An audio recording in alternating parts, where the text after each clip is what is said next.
Good evening, kids!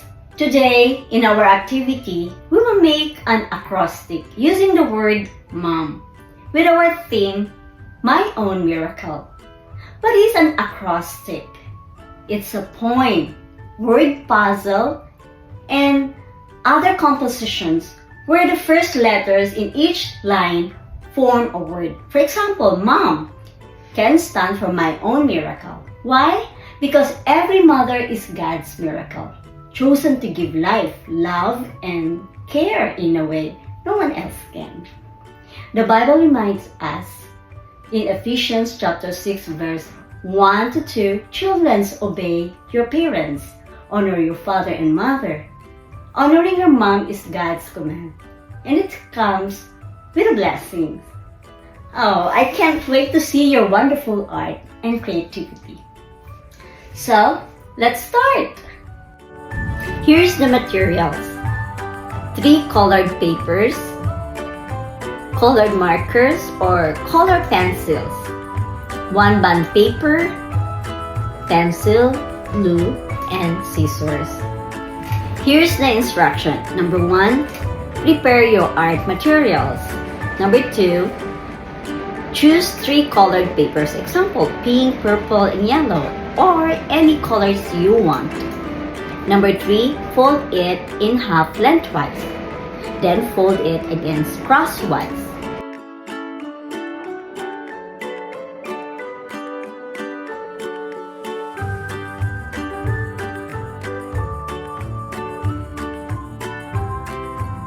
Number 4, cut along the folds to make 4 rectangles. Use 1 rectangle for yourself, or you can share that with your siblings. Number 5, do the same steps with the purple and yellow papers.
Number 6, on each rectangle, use a pencil to draw big hollow letters. Letter M, O, and M.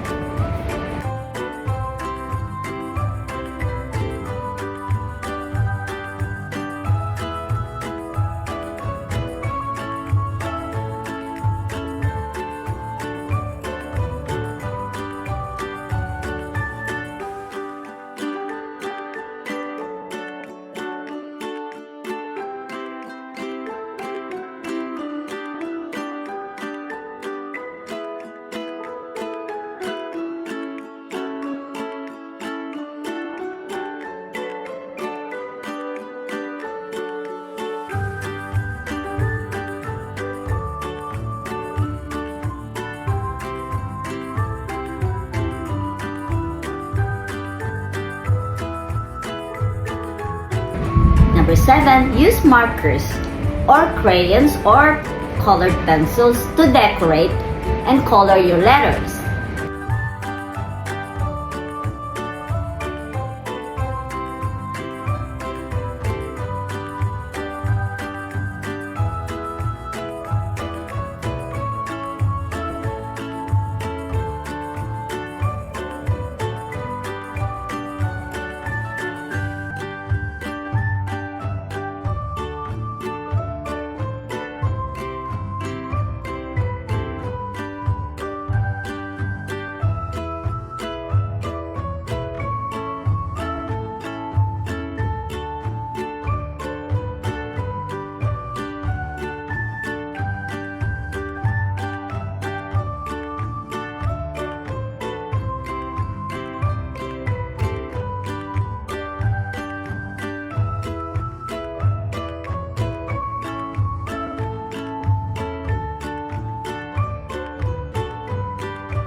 Number 8, cut out the letters.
Number 9, take one bond paper or cardboard and fold it into 3 panels.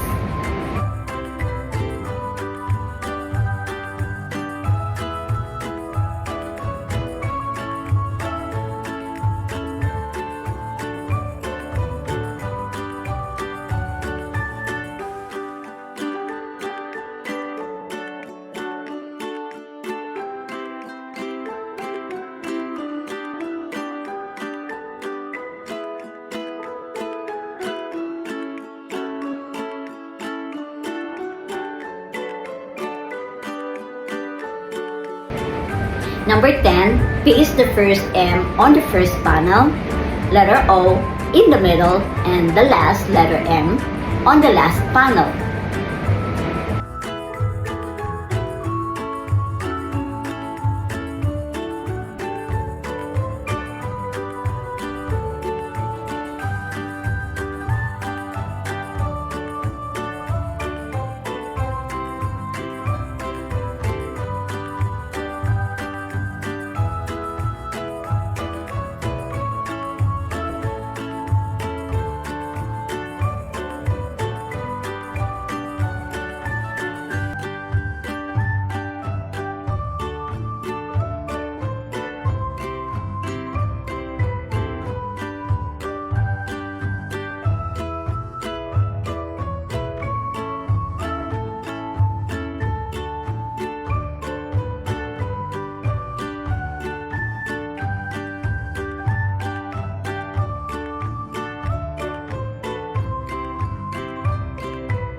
Number 11, finally, create your acrostic or poem for mom.